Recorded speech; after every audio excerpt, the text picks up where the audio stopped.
What's up, guys? I'm back. Told you I would be for an exciting look at Slimer's butt. No. The multiverse, DC multiverse, Todd McFarlane's Christian Bale's Batman from Batman Begins. I think it's a pretty good figure. I love how it's matte black.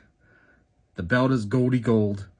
And then the gauntlets and the boots are that glossy black. I think it's done very well. The cape kind of sucks. It just, I mean, Todd gives us wired capes, and it could be a whole lot worse, but his capes are never going to get the Batman effect of going around the shoulders. You're never going to be able to pose this cape just draping down around the figure. It is what it is. The cowl, again, it is a Dark Knight cowl. That's not the Begins cowl. Does it look like Christian Bale? Absolutely. I think he nailed the chin, the lips, the eyes. That's Christian Bale. But as the internet is blowing up, that is not the Begins cowl.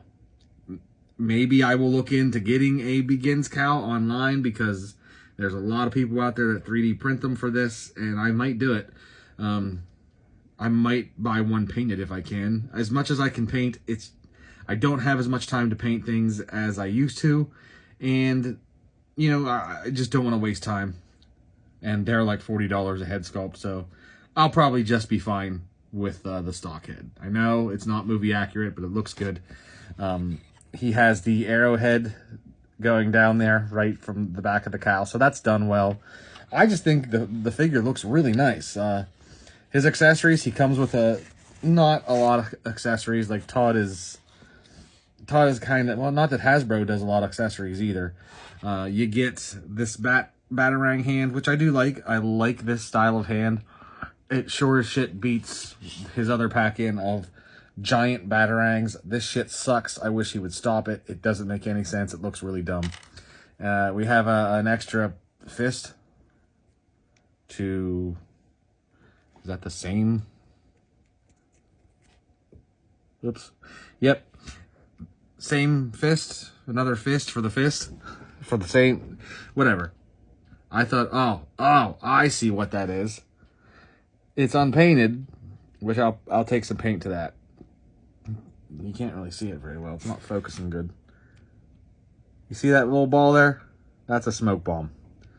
He just didn't paint it. So that's pretty cool. I'll paint it because Todd's people, I guess, were lazy. And unfortunately, it comes with a gold grappling hook and an other hand to hold it.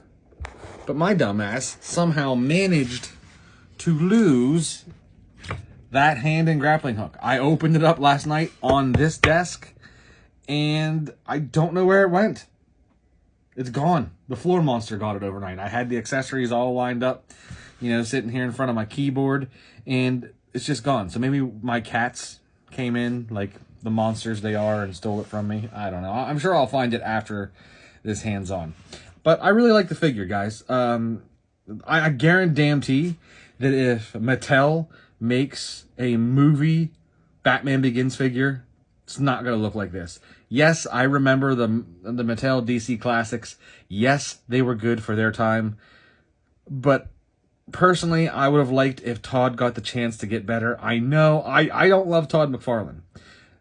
But I would have rather see him forced to improve, forced to add more characters other than Batman to the line, and get better, than see it go back to Mattel. Because Mattel isn't really for collectors for me.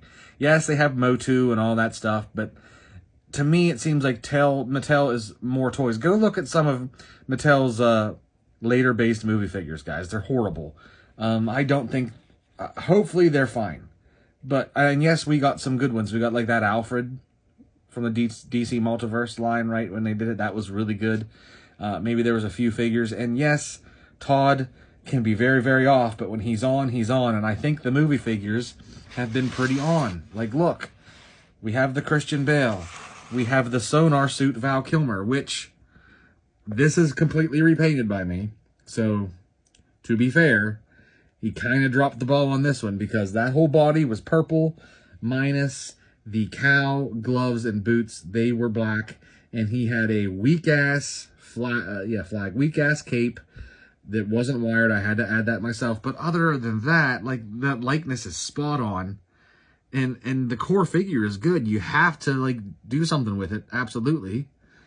But it was good. And his base for Keaton Batman was pretty good. Like, you can't see it here very well. But, I mean, it was a good base figure. You just had to get, like, your Mezco Batman head and put on there to make it look amazing. So Todd is up and down. Like, I think his Nightfall, Azrael Batman figures, all of them have been fantastic. His White Knight figures, I think, were pretty good. But, yeah, it's going to be interesting to see where this goes. I didn't mean for this to dive into Mattel versus McFarlane, but we will see where it goes. I am not optimistic, but I'm also at the same time not really upset because Todd did drop the ball. And some are saying, you know, because this is not a Begins cow, he dropped the ball with a figure. That's up to you. I think it's worth owning. I think it's worth putting in your Batman collection. I only collect McFarlane movie-based figures. The only one I don't have is Batman. Yeah, we don't have Batman Returns. What about that, Todd? Bring that. Give us some Batman Returns figures, or at least a Batman Returns Batman before you exit stage left. Batman and Robin. I'm not a huge fan of Batman and Robin, so I never bothered with the figures. But yeah, I would say if you're a Batman fan, if you're a Batman Begins fan, if you're a Nolan trilogy fan, which, you know, I have my problems with as well. They're not the best movies. The first two are great. That's all I'll say. But if you like those movies, get this figure. You won't be upset. That's all I got for you for right now. Come back later this evening for my Mega Man MDLX 30 review.